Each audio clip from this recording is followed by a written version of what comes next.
It is my pleasure now to introduce Mr. Mithileshwar Thakur, Joint Director General of Foreign Trade, Ministry of Commerce and Industries, who will give us a special address titled Make in India, the Need of the Hour. Just a couple of highlights of Mr. Mithileshwar Thakur. His detailed profile is available in the speaker profile booklet with you. Mr. Thakur, a member of the Indian Civil Service in the Government of India, has a very distinguished and illustrious academic career. Mr. Thakur is a gold medalist in BTech Mechanical Engineering and has been a recipient of several merit scholarships.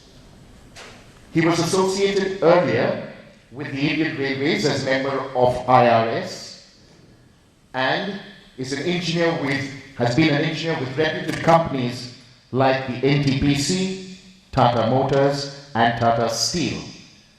He was also the government-nominated member of the Working Group for Local Currency Trade, as also for the Cotton Advisory Board of India. Ladies and gentlemen, kindly put your hands together for Mr. Mithileshwar Thakur.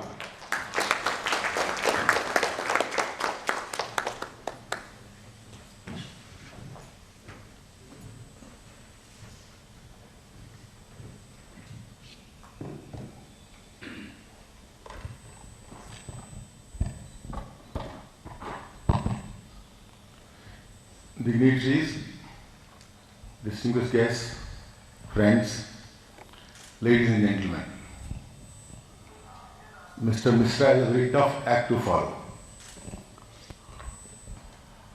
Well, we are here today to discuss and deliberate and debate Make in India, the initiative launched by the Indian government. We are here to discuss the relevance, the significance and importance of Make in India. Friends, the theme of Make in India is based on 4 pillars: new processes, new infrastructure, new sectors, and most importantly, new mindset. And when I talk of new mindset, I mean a change in mindset from that of control and regulation to that of decontrol and deregulation, from control to facilitation. And in that sense, Make in India is not all about slogan. It's not all about the billboard that you see. Make in India is basically a magical mantra and a revolution that has the potential of changing the landscape of Indian economy. Friends, we all know that the global economy is going through a very rough and difficult time.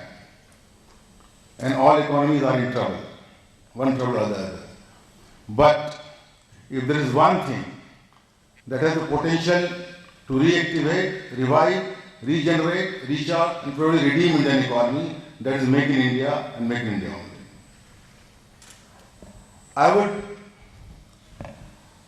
ask my friends not to view Make in India from the narrow prism of perspective of manufacturing alone. Because more importantly, the Make in India is more about the creating new jobs.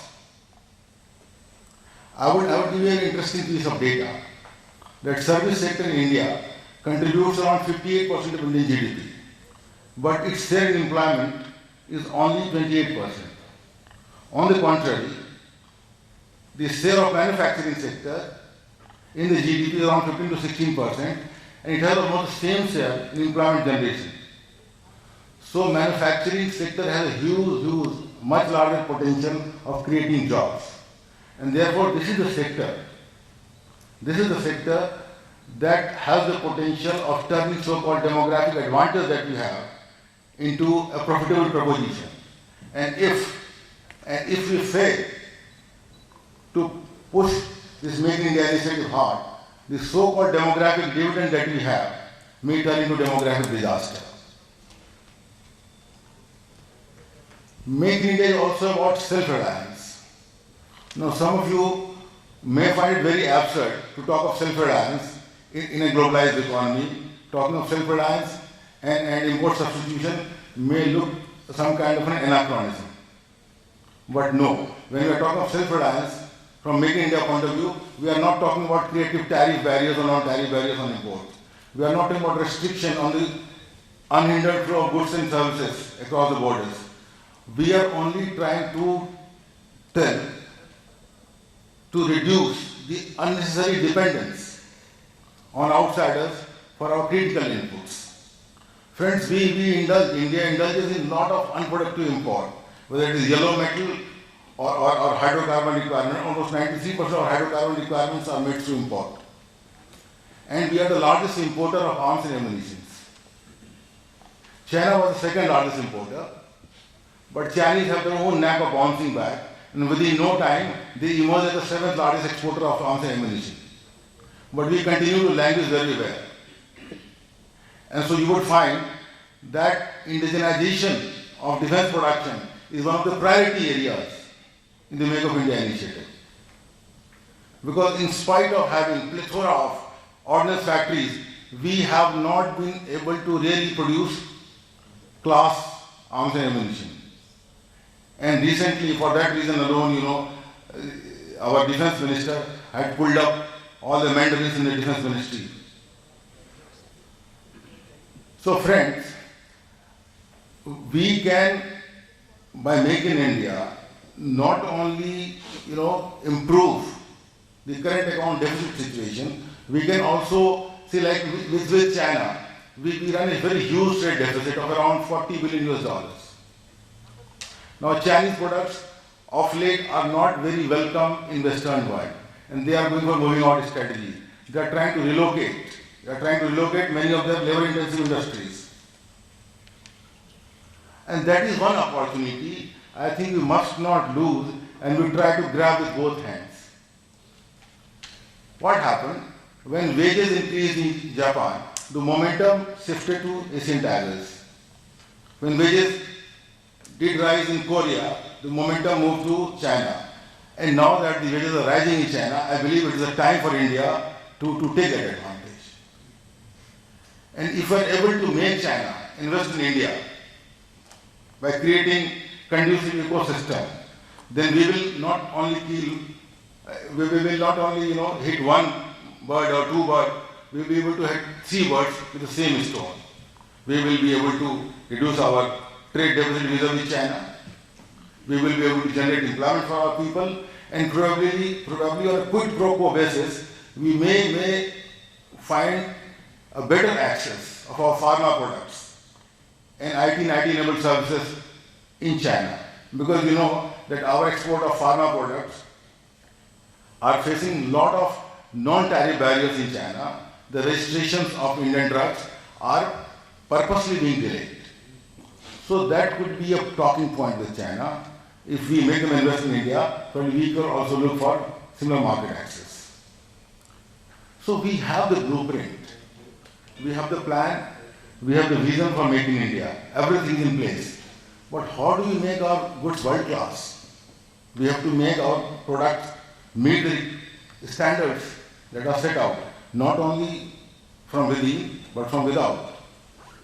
So the only answer, the only thing that can make in India tick would be our investment in R&D and innovation. And on that count, I think we are not very comfortably placed. WIPO, World Institute of Patent Organization, they release data on innovation every year. We were 68th. And then recently we slipped to 82nd position. Now let us talk of another parameter. Bloomberg recently released a report on 50 top innovating economies. We were ranked 45th. And in terms of R&D intensity, we were 38th. Our expenditure in R&D is only 2.8% of the total world expenditure on R&D. Our contribution to research output, world research output, is only 4.5%. I'll quote an example from pharma sector, very interesting. You see that the R&D budget of a company like Pfizer is more than the aggregate revenue of all Indian pharma companies taken together. It may sound surprising, but it is true. So that is where we stand. See, in terms of patent filing, 2013 data is that we had filed almost 10,776 applications, whereas China had filed patent applications almost 7 lakh plus. Australia, a country which is of the size of, I believe, 2 to 3% of India's population, they have more number of patent filing in the US than India. Whatever R&D that takes place in India is mostly in the R&D centers of multinationals here. Indian companies, they try to pass off other marketing expenses as R&D expenses to basically invite tax breaks. So that is where the mindset is, and we need to change that. And unless we change that, unless we invest in R&D, unless we develop standards, probably we will not be able to match it. I'll give you a small example. See, Lupin, an Indian pharma company, they have acquired almost more than 100 patents. And the result is that they have been growing at the rate of 25% per annum. So investment in R&D is profitable also, and that is something, it may not have an immediate result, it may not have a short-term return, but it does have a long-term return, and that our industry friends must bear in mind. We need to develop the standards. The certification agencies, the agencies which give accreditation to many, industrial units, we find that they do not carry out due diligence.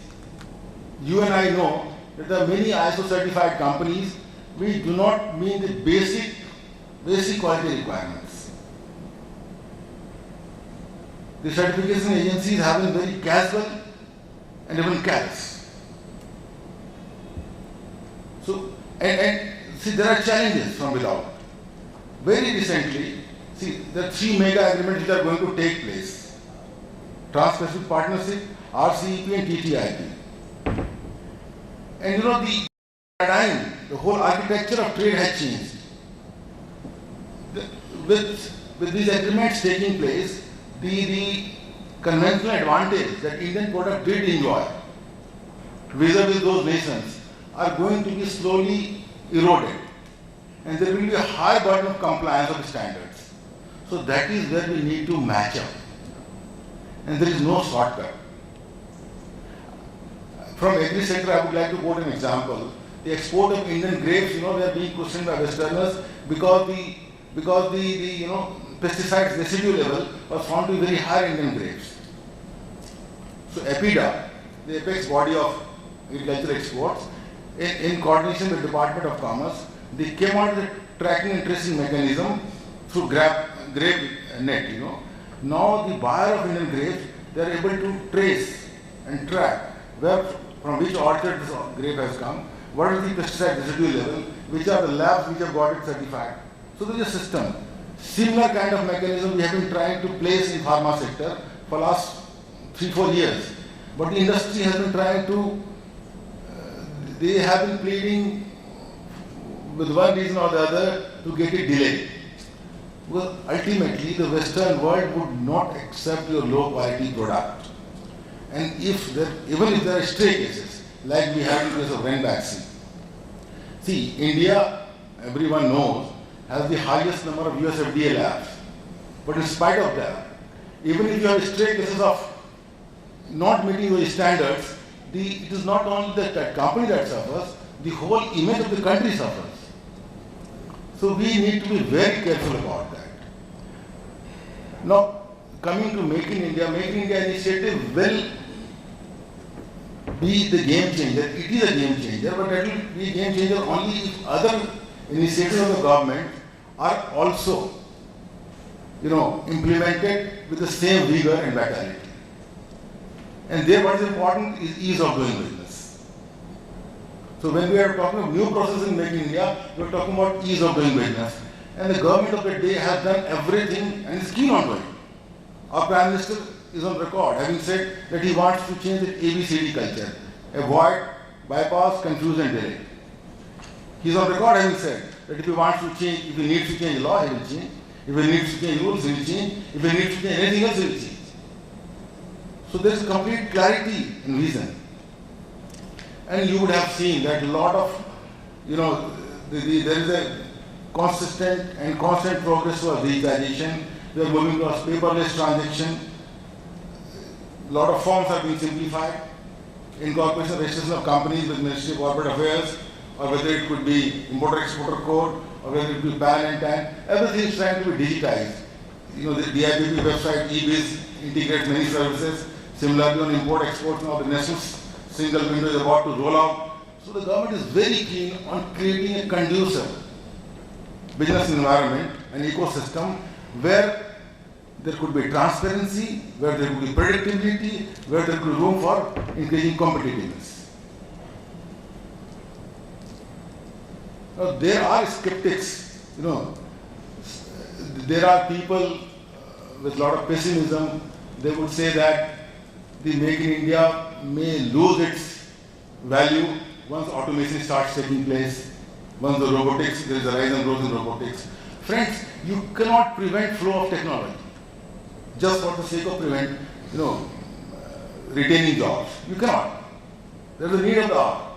Technology will flow, but once technology flows in your process, your productivity will improve, your efficiency will improve, your competitiveness will improve, and once that happens, the business will improve. So it's a win-win situation. Now, there is another, the conventional wisdom is that the smaller companies, the labor-intensive companies, generate more employment than the bigger companies and capital-intensive countries. That's a myth that needs to be broken. In fact, last decade data, as you see, you will find that there were capital-intensive industries which are employing more than 100 persons.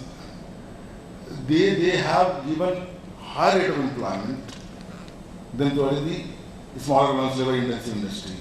Similarly, bigger companies have grown bigger and better. So big is not necessarily bad, and small is not necessarily good. But more importantly, the debate should not be between big and small. The debate should not be between capital-intensive and labor-intensive. The debate should be between the new ones and the old ones. The studies carried out have revealed that newer enterprises are more akin to adopting technology. Newer enterprises are more akin to changes, and they grow faster, they grow efficiently, and they employ more people. So we have to build in these things in our system. So when we talk of Make in India, I think we will have to look for that just-in-time technology. We will have to look for just-in-time production. We will have to look for just-in-time delivery. We will have to go for leaner processes. We will have to go for leaner systems. We will have to go for leaner manufacturing. So, Make in India can very well be successful. So I would like to conclude my talk by saying that if Make in India embraces technology, if Make in India embraces standards, if Make in India believes in putting systems in place, if Make in India results in improved ecosystem, then I believe there is nothing that can stop India from being a factory of the world in very near future, and we can be a manufacturing superpower in true sense of the term. Thank you. Request Mr. Thakur to kindly stay on the dais, and once again invite Mr. Vijay to present a floral bouquet to Mr. Mithileshwar Thakur as a token of appreciation. Thank you very much, sir, for your keen insights on Make in India, and I'm sure they'll serve as fodder for the sessions to follow. With that,